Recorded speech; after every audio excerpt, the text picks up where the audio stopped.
محترم، جیسا کہ آپ اباب کے علم میں ہے، آج کی یہ جو محفل ہے یہ جناب محترم المقام محمد فاروق صاحب کی والدہ صاحبہ کے ایصال ثواب کی محفل ہے، اور میں اور آپ سارے کے سارے اس وقت ان کی والدہ کے ایصال ثواب کے لیے یہاں پر اکٹھے ہوئے ہیں۔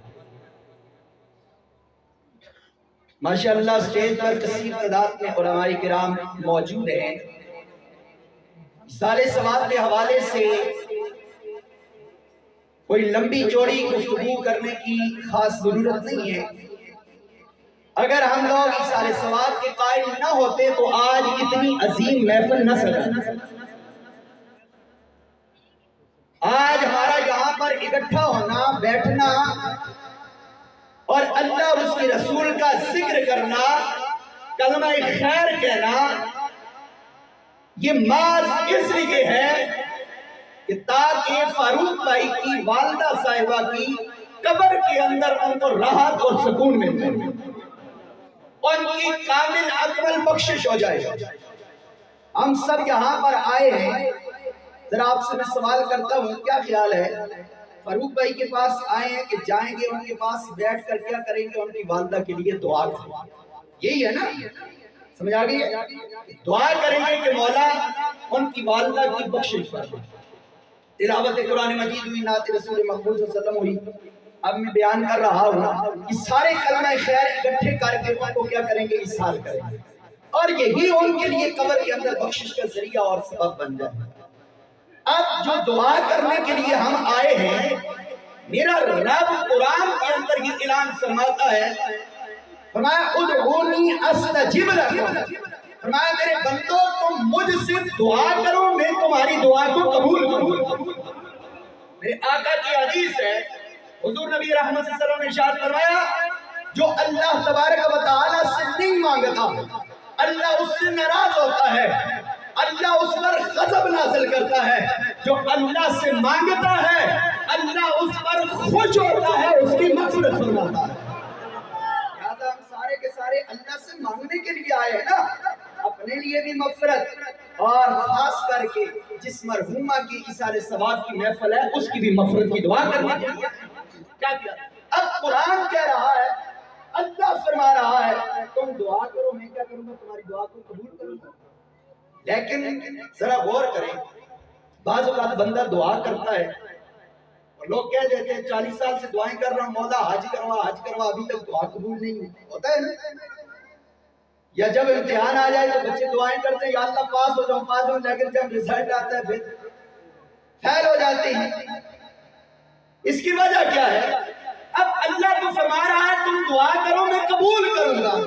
کیا خیال ہے کہ اللہ جو کہہ دے تو وہ تو ہو کر رہتا ہے نا، لیکن ہماری دعائیں کیوں قبول نہیں ہو رہی ہیں؟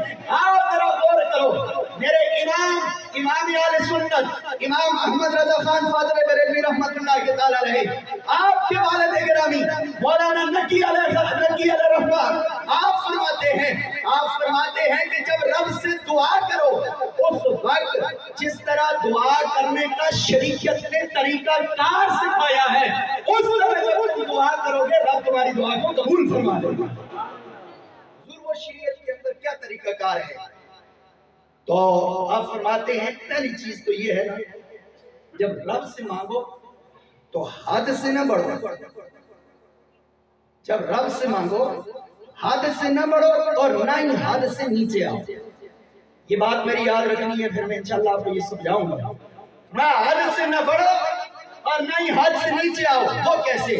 آؤ ذرا میں اپنے آقا کی حدیث کی طرف لے کر جانا چاہتا ہوں، پیار سے ذرا سبحان اللہ کی صدا۔ اللہ اکبر، میرے مصطفیٰ کریم رؤوف الرحیم صلی اللہ علیہ وسلم کے پیارے غلاموں، ایک دن میرے کریم آقا صلی اللہ علیہ وسلم مسجد نبوی کے اندر تشریف فرمائے۔ میرے سرکار نے دیکھا ایک بندہ آ جاتا ہے اور آ کر مسجد نبوی کے اندر نماز ادا کرتا ہے، پھر اس کے بعد جناب والا وہاں پر ہی بیٹھ کر اللہ اکبر دعا کرتا ہے، او میرے پیارے پروردگار دعا کر لگا ہوں مولا میرے اوپر بھی اور اپنے نبی آخر الزمان پر بھی رحمت نازل فرما۔ اللہ اکبر۔ ادھر بندہ جب دعا کر لگا ہے، میرے سرکار نے جب یہ لفظ سنے، یہ جملے سنے، میرے سرکار قریب گئے، جا کر فرمایا ارے او بندہ خدا اب سے دعا مانگ لگا ہے، اور یہ کیسی کنجوسوں والی دعا کر رہا ہے۔ عرض کی یا رسول اللہ سمجھا دیجئے یہ کیسی دعا میں نے مانگی ہے؟ میرے آقا نے فرمایا ارے ذرا غور کر، اور اب کی رحمت کو تو نے اتنا محدود کر لیا ہے، اپنے لیے اور میرے لیے دعا کر رہا ہے۔ ارے نا نا نا، جب بھی رب سے دعا کیا کر وہ ساری امت کے لیے دعا کیا کر۔ رب کی رحمت اتنی محدود تو نہیں ہے، تو آیا اور اس طرح دعا کر رہا ہے۔ اس روایت سے یہ سبق حاصل ہوا کہ اللہ اکبر جب رب سے مانگے تو صرف خاص اپنے لیے نہیں۔ آج کل بھی لوگ کہتے ہیں یا اللہ میرا کاروبار سیدھا ہو جائے، ایسے ہی ہوتا ہے، میرے بچے ایسے ہو جائیں، میرے گھر پر ایسے رحمتیں ہو جائیں۔ فرمایا نہیں، جب رب سے مانگو تو اپنے لیے بھی مانگو، جب دوسروں کے لیے مانگو گے وہ ان کے مانگنے کے صدقے رب تمہاری بھی بگڑی بنا دے۔ کیا فرمایا؟ پھر تمہاری۔ اور دوسری چیز فرمایا حد سے نیچے نہیں نا، فرمایا اب حد سے تجاوز نہیں کرنا۔ وہ کیسے؟ جیسے کہ اب بندہ دعا کر رہا ہے اور یہ دعا کرے یا اللہ جو جنت میں دائیں طرف ایک محل ہے نا وہ مجھے عطا فرما دے۔ فرمایا نہیں، ایسے بھی نہیں۔ رب سے جب دعا کرو یا جنت کی دعا کرو یا جنت الفردوس کی دعا کرو، کیونکہ جنت الفردوس وہ ہے، یہ فردوس جنت کا وہ درجہ ہے، وہ مقام ہے، وہ جناب والا اللہ رب العزت نے ایک خاص جگہ کا تعین فرمایا ہے اور جس کے اندر تیرے اور میرے آقا جلوہ گر ہوگا۔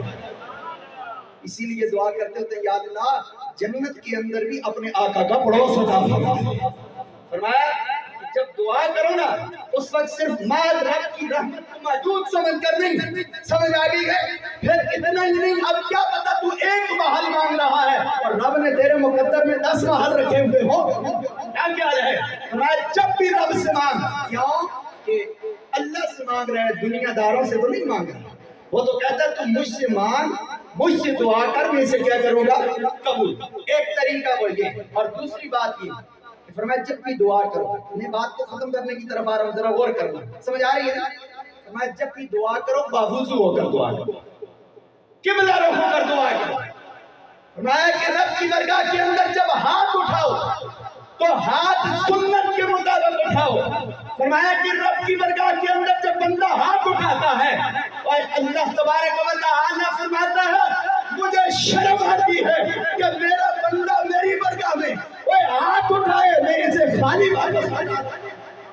فرمایا کہ جب رب کی درگاہ میں ہاتھ اٹھاتا ہے نا اللہ تبارک و تعالی کی درگاہ کے اندر تو اللہ فرماتا ہے میں اس کی دعا کو قبول فرماتا ہوں، پھر اللہ کی رحمتیں نازل ہوتی ہیں، فرمایا چہرے پر پھیر دو اللہ تعالیٰ برکتیں عطا فرماتا ہے۔ اور تیسری بات فرمایا، تیسری بات یہ یقین سے دعا کرو۔ آج ہم یقین سے دعا نہیں کرتے، ہمارا حال یہی ہے۔ اور پھر ہم کب جب جا کر یقین سے دعا کرتے ہیں؟ جب کوئی آفت، کوئی مصیبت، کوئی پریشانی سر پر آ کر کھڑی ہو جائے، امتحان سر پر آ جائے، پورا سال مسجد کو نہیں جانا ہے لیکن پھر اس کے بعد نمازیں بھی شروع ہو جاتی ہیں، استادی دعا کرنی ہے، باپ فوت ہو جائے پھر دعا کرتے ہیں، اللہ اکبر بیماری آ جائے پھر دعا کرتے ہیں۔ بھائی یہی یقین سے پہلے اگر دعا کر لیں تو کیا خیال ہے اللہ تعالیٰ اس سے نجات عطا فرمائے گا یا نہیں؟ ذرا غور کرنا، میں بات کو ختم کر رہا ہوں، ایسا میں خط نظر آگے بے شک اس وگئی پہ دیتا ہوں، ذرا غور کریں، ذرا توجہ۔ فرمایا کہ یقین نال اتنی دوسری دعا کرو کہ اللہ تعالیٰ قبول فرمائے۔ اور پھر یقین کب آتا ہے؟ جب کوئی فوت ہو جائے۔ فرمایا جس طرح فوت شدہ بندے کے لیے تم دعا کرتے ہو اسی طرح زندہ کے لیے۔ فرمایا زندہ کو تو دعا کی زیادہ ضرورت ہوتی ہے، اور زندوں میں سے بھی، کیونکہ فروغ بھائی کی والدہ کی چلم کی محفل ہے۔ فرمایا کہ 3 لوگ ایسے ہیں ثلاثتو دعوات المستجاب، فرمایا کہ ان 3 لوگوں کی دعائیں مستجاب ہیں، وہ قبول ہی قبول ہوتی ہیں۔ حضور وہ کیا؟ فرمایا دعوت المصابر و دعوت المظلوم و دعاء الوالد للولد۔ فرمایا کہ جب مسافر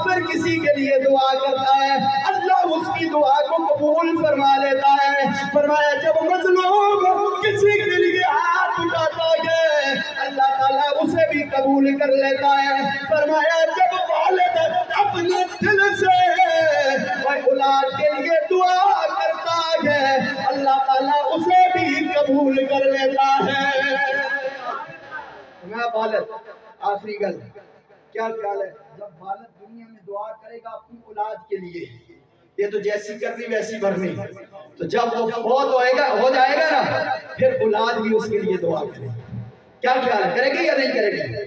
اگر دنیا میں والد دعا کرتا رہا مولا اسے نیک بنا نمازی بنایا تہجد گزار بنا کر چلا گیا جب یہاں سے گیا پھر پیچھے جب اولاد نماز میں کھڑی ہوگی تو پھر کیا کہنا ہے پڑھے گی یا نہیں پڑھے گی؟ ربنا اغفر لی ولوالدی او میرے پیارے پروردگار تیری برگاہ کے اندر میں دعا کرتا ہوں میری بھی مغفرت فرما میرے والدین کی بھی مغفرت فرما.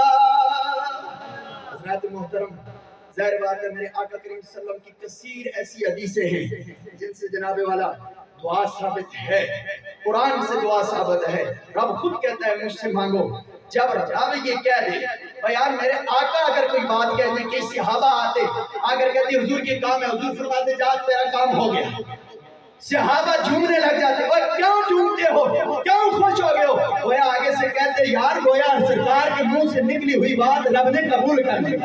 اسی لیے کسی نے کہا تھا تیرے منہ سے جو نکلی وہ بات ہو کے رہی. سبحان اللہ آپ کو شعر پڑھ کے تسا نہیں جان چھوڑا کچھ ہی بات بنا ہو سبحان اللہ. تیرے منہ سے جو نکلی وہ بات ہو کے رہی ارے دن کو کہا شب تو رات ہو کے رہی. آخر دعوانا